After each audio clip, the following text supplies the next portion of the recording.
लोकसभेचा उमेदवार अद्याप निश्चित का होत नाही आणि विद्यमान खासदार यांना तिकीट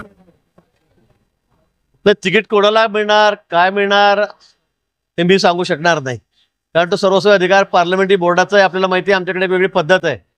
तिथे आम्ही स्वयंघोषित मला तिकीट मिळालं याला मिळालं मी प्रचाराला लागलो असं होत नाही.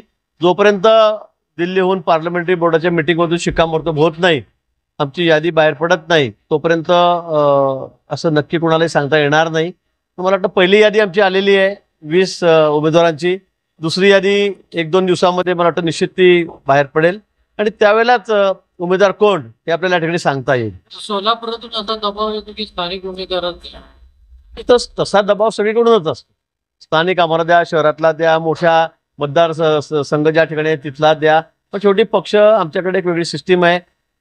आम्ही सगळं सर्वे त्या ठिकाणी केलेले आहेत 3-3, 4-4 वेळी. सर्व घटकांचा विचार आम्ही केलेला आहे. कार्यकर्त्यांचं सुद्धा मनोगत आम्ही ऐकून घेतलेलं आहे आणि सर्व हे निकष लावून जो योग्य असेल अशा उमेदवाराला तिकीट दिलं जाईल. मी तेच सांगितलं आपल्याला की त्याच्यामध्ये सुद्धा तो मुद्दा येऊ शकतो ना. आता स्थानिकच सांगतील कोणाला तिकीट द्यायचं. सर्वेमध्ये स्थानिकांना विचारलं जातं. त्यामुळे मला असं वाटतं की योग्य असा उमेदवार त्या ठिकाणी दिला जाईल, पण तो पार्लमेंटरी बोर्डाकडूनच त्या ठिकाणी जाहीर होईल.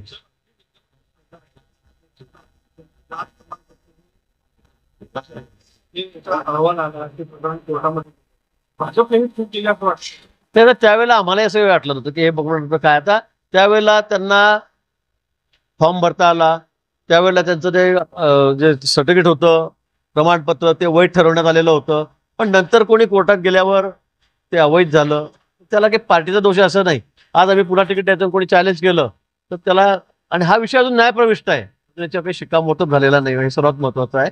पण जोपर्यंत शिक्कामोर्तब होती तोपर्यंत मला याच्यावर काही बोलता येणार नाही. पण जाणीवपूर्वक पार्टीने बोगस सर्टिफिकेटला आम्ही त्यांना काही उमेदवार दिला असं समजण्याचं अजिबात कारण नाही.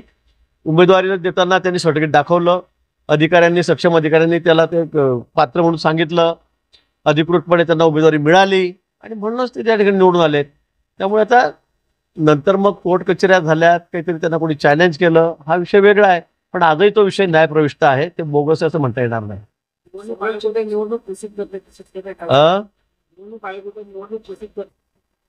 आता ते निवडणूक आयोग सांगू शकेल घोषित केली. पण मला वाटतं 1-2 दिवसामध्ये उद्या परवामध्ये मला असं वाटतं की निवडणुका घोषित होती.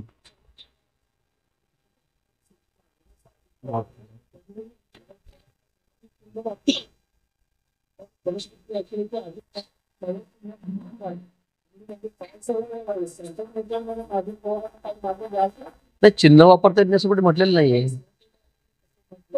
नाही नाही नाही नाही नाही आपलं काहीतरी आपण चुकीचं ऐकलं.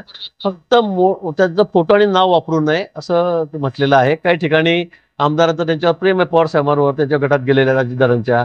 आता नाशिकला मी बघितलं आमचे बनकर आमदार आहेत, तिकडे त्यांनी काहीतरी ते येणार म्हणून पोस्टर लावलं, त्याचं स्वागत केलेलं आहे. आता प्रेम आहे ते आता एकदम असं कमी होणार नाही, हळूहळू कमी होतं आहे. पण काही लोकांना वाटतं की पवार साहेब येतात म्हणून त्यांनी फोटो लावले, म्हणून यांनी ऑब्जेक्शन घेतलं की आमचे फोटो लावू नका पवार साहेबांनी, सुप्रियाताईंनी. ठीक आहे, आता ते अजितदार त्यांनी सूचना दिलेल्या आहेत की आता कोणी फोटो लावू नका, आता ते लावणार नाहीत.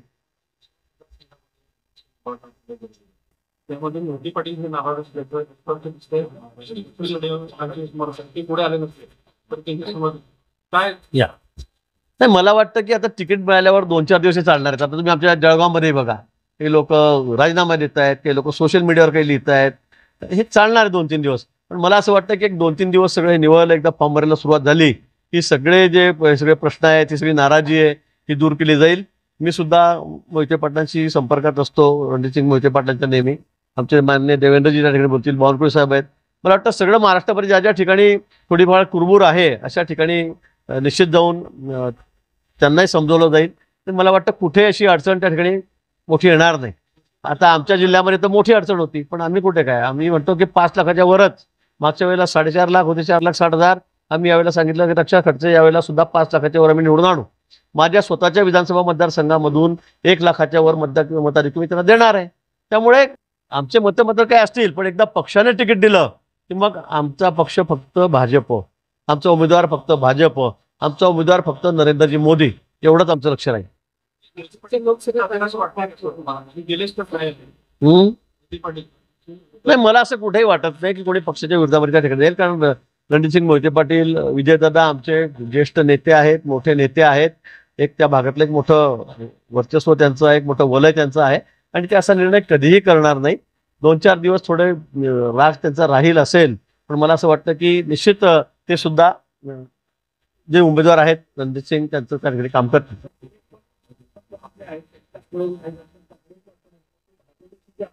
चार पट जास्त वाढलेली आहे. तरंगा दो लो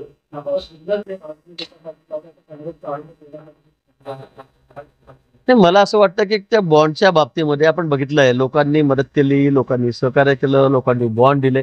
आता काँग्रेसला बघा, आता ही गोष्ट सिद्ध आहे, अगदी स्पष्ट आहे की काँग्रेसला आता कोणी मानायला तयार नाही. काँग्रेसची सगळ्या आयडिओलॉजी आता बाजूला झालेली आहे. सगळ्या लोकांना कळतंय, देशभरातल्या सगळे उद्योजक असतील, कोण जे डोनर असतील, CSR मधून येणार, त्यांनाही कळतंय की आता यांचं भविष्य अंधकारमय आहे. त्यामुळे त्यांना आता कोणी डोनेशन देत नाही. आता आम्हाला डोनेशन देत आहेत, आम्हाला बॉन्ड देतात, तर त्यांच्या पोटदुखी होण्याचं साहजिक आहे.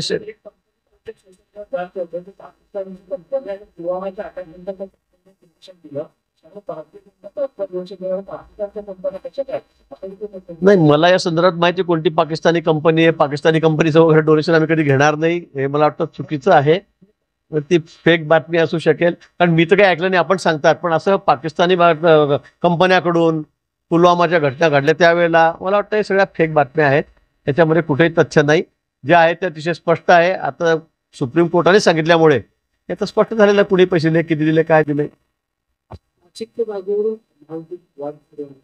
नाही, सगळ्याच ठिकाणी थोड्याफार प्रमाणामध्ये गुरमुर आहेत की भाजपला वाटतं आम्हाला मिळालं पाहिजे, काही ठिकाणी राष्ट्रवादी काँग्रेस वाटतं ही जागा आम्हाला मिळाली पाहिजे, काही ठिकाणी शिंदे साहेबांच्या गटाला वाटतं ही जागा आम्हाला मिळाली.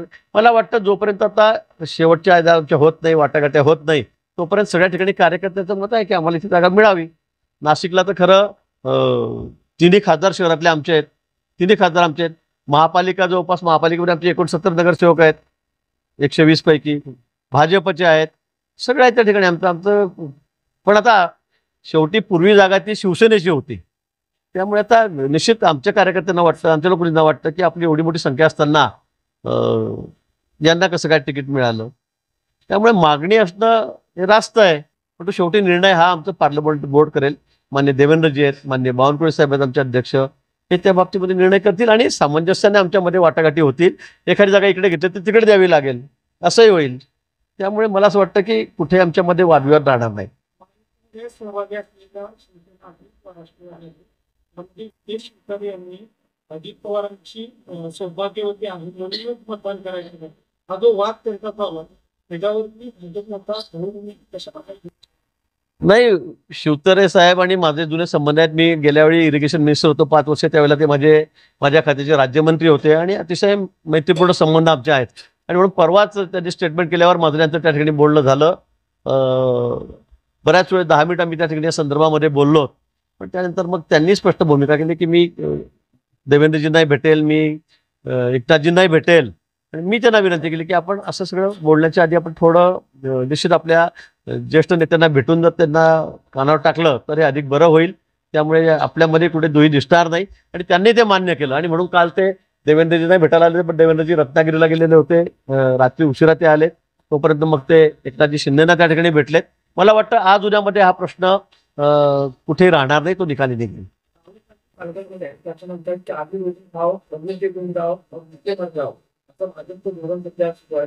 काय म्हणले? आधी रोटी खाओ तर कोण भुके मरतोय? सगळ्यांना धान्य आता आम्ही रेशनवर फुकट देतो. तुमच्या घरी पाठवायचं का म्हणा धान्य काही त्यातलं राशनचं? म्हणजे मला कळत नाही, आपले पिताश्री त्या ठिकाणी मुख्यमंत्री असताना आपण काय केलं, काय दिवे लावले हे तर सांगावं त्यांनी. घराच्या बाहेर पडले नाही. सध्या कोरोनामध्ये त्यांनी ते लॅपटॉप सोडलं नाही. मी घरामधून बघतोय सगळं. काय केलं त्यांनी? 2.5 वर्षामध्ये काय केलं नाही म्हणून 45 आमदार त्यांना सोडून गेलेत. सॉरी, राहुल गांधी म्हटले.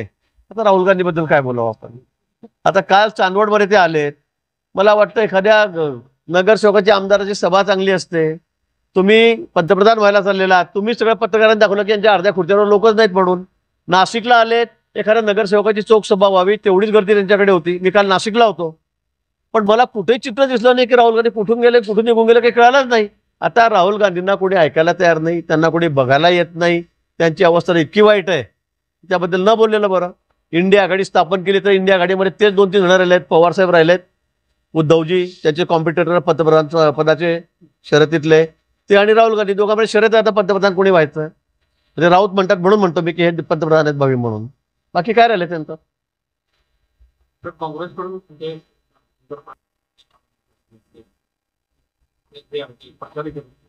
आपण काय केलं नाही असू दे ना. आता काँग्रेसनी कोणाला उमेदवारी द्या त्यांचा प्रश्न आहे. त्यांनी कोणालाही उमेदवारी द्यावी. 2 वेळा मी त्यांना हरवलेलं आहे. आमचा उमेदवार इथे निवडून आलेला आहे. किती वेळा? 3 वेळा. कोणासाठी? नाही आता तो कुठे विषय नाहीये. आता कुठे तो विषय नाहीये. आणि इकडे या मंत्रीपद देतो किंवा खासदारकी देतो असं कुठे मला वाटतं कोणी म्हणणार नाही, आमच्याकडून घेतलं गेलं नाही. आता मला वाटतं त्यांनी त्यांची उमेदवारी तर स्वयं घोषित केली, अजून त्याची यादी मला वाटतं आलेली नाही, अधिकृत झालेली नाही. त्यांनी आता त्यांचं काम करावं, त्यांचा प्रचार करावा आणि काय ते प्रयत्न करावेत. आम्ही 3-3 वेळा निवडून आलेलो आहोत. आता सर्व मतदार, सर्व जनता यांचा विश्वास भाजपवर आहे, मोदीजींवर आहे. पुन्हा मोदीजींना त्या ठिकाणी पंतप्रधान करायचं आहे, या देशाला सुपर पॉवर करायचं आहे, विश्वगुरू करायचं आहे. त्यासाठी सर्वांनी, विशेष करून नवमतदार तरुण, ते तर मी तुम्हाला सांगतो 95% मतदान हे कमळाच्या फुलावरच करतात. आणि त्यासाठी ते आतुर झालेले आहेत की केव्हा आम्ही एकदा मतदान करू आणि मोदींना पंतप्रधान करू. यासाठी सगळे आता वेळेची तारखेची वाट बघतायत. त्यामुळे समोर उमेदवार कोण आहे काँग्रेसचा, का आहे, याच्याशी आम्हाला काही घेणं देणं नाही.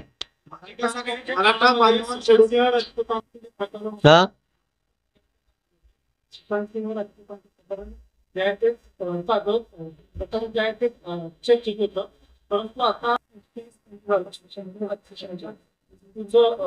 दुर्गड आहे ते निघालं असल्यामुळं हे पंतप्रधान नरेंद्र मोदी यांच्या बहिणी न्याय बाजू मांडली. मला वाटतं हा विषय न्यायप्रविष्टेच्या संदर्भामध्ये संबंधित ज्या एजन्सी आहेत मोठ्या त्यांनी चौकशीच्या ठिकाणी केलेली आहे, त्याची रिपोर्ट केल्याने आता हा विषय कोर्टामध्ये न्यायप्रविष्ट आहे. आता त्या बाबतीमध्ये पंतप्रधान न्यायालयाच्या बाहेर जाऊन काही करू शकतील असातला विषय नाही. पण निश्चित या बाबतीमध्ये ज्या ज्याही चौकशा होत्या त्या सगळ्या करण्याचे आदेश त्यावेळेला दिलेले होते, त्याही झालेले आहेत. आणि कोर्टामध्ये हा विषय गेलेला आहे. हा विषय तर न्यायप्रविष्ट आहे.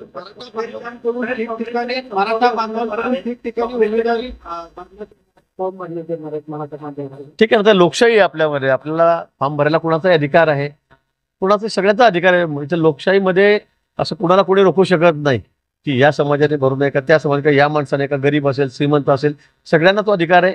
जे निकष पूर्ण करतील, पेपर देतील, फॉर्म भरतील, त्यांना सगळ्यांना अधिकार आहे. मला नाही वाटत. मला एकच सांगायचं आहे की या ठिकाणी राज्यामध्ये, देशामध्ये एकच वेळ आहे, एकच लाट आहे, ती म्हणजे मोदीजींची, ती म्हणजे भाजपची आहे. देश ज्या गतीने पुढे जातोय, ज्या जगामध्ये आज देशाची जी प्रतिष्ठा वाढलेली आहे, ज्या पद्धतीने आज विकासाचे कामं चालू आहे, गरिबांसाठीच्या योजना चालू आहे, त्यामुळे लोकांचा विश्वास फक्त मोदीजींवर आहे, मोदीजींवरच आहे. राहुल गांधीवर कोणाचा आहे का, ममता बॅनर्जीवर कोणाचा आहे का, कोणाचाच नाहीये. कोणी आहे का समोर असं वाटतं की पंतप्रधान म्हणून याला करावं म्हणून त्या ठिकाणी. उद्धव ठाकरेंना कोणी म्हणेल का पंतप्रधान करावं? ते म्हणतात स्वतः, ते म्हणतात, संजय राऊत म्हणतात भावी पंतप्रधान तुम्ही होऊ शकता म्हणून. परवा तर त्यांनी गंमतच केली. म्हणजे उद्धव ठाकरे म्हणतात की गडकरींनी यावं, त्यांना मी मंत्री करतो. म्हणजे तुमचे 2 खासदार निवडण्याची तयारी तुमची इथे नाहीये, लोक तुम्हाला निवडून इथे देणार नाहीयेत, आणि तुम्ही गडकरी साहेबांना आमचे मंत्री करायला चाललेत. म्हणजे जसं काही हे पंतप्रधान होणार आहेत आणि ते आम्हाला त्या ठिकाणी मंत्री करणार आहेत, अशा आविर्भावात ते बोलतायत. म्हणजे किती विरोध आहे मोठा, किती विरोध आहे मोठा. आणि म्हणून मला असं वाटतं की यांना बोलण्याला कुठे काही अर्थ नाहीये, तथ्य नाहीये. अतिशय वाईट बिनबुडाचं काही बोलत फिरतायत. बरं, ते एकदा बोलले नाही, दुसऱ्यांदाही म्हणाले की मी यांना मंत्री करतो म्हणून. देवेंद्र फडणवीस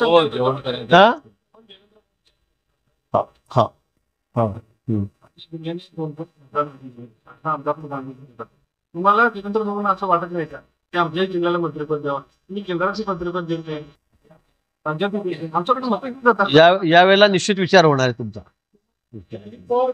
येणाऱ्या विधानसभा लोकसभेमध्ये निश्चित तुमचा विचार होणार आहे.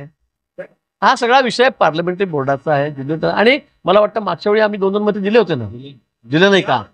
आता यावेळेला भागीदार, यावेळेला पहिले तर 2.5 वर्ष सत्ता नव्हती, यावेळेला 2.5 वर्ष सत्ता नव्हती. नंतर आमचे भागीदार वाढलेत. आधी एकनाथजी शिंदे आलेत, नंतर दादा आलेत, त्यामुळे सगळ्यांना वाटप त्याचं मोठं झालं. अजित पवार खुद के पिता प्रफुल्ल पटेल ने कहा है अगर हमको 3-4 सीट मिलते हैं तो इतने कम सीटों पे हम चुनाव लड़ेंगे. वो मैंने कहा कि वो अजीत दादा है, देवेंद्र जी है, वो उसके बारे में चर्चा करेंगे. और उसके बाद में इस विषय में जो फाइनल जो होगा, अंतिम जो होगा, वो पार्लियामेंट्री बोर्ड की तरफ से निर्णय होगा. इसलिए हम लोगों ने इस पे कोई बोलने की जरूरत नहीं है. नो, खूप झाले. पाठवण्याच्या यादीमध्ये तुम्ही चिंचोली नावाचा संदर्भ होता. काय तेल लावलेल्या पैलवानासारखं तुम्ही बाजूला असं वरिष्ठ नेत्यांना वरती पाठवायचा विषय होता. खरं आहे, पण मी वरिष्ठ नेता नाही, मी कनिष्ठ नेता आहे म्हणून मला पाठवलं नाही. चला, मी तुम्ही कोणी सांगितलं मी वरिष्ठ नेता आहे म्हणून? वरिष्ठ नेता आहे. उलट माझा आक्षेप आहे, मला का पाठवलं तर मला वरिष्ठ नेता कोणी मानत नाही.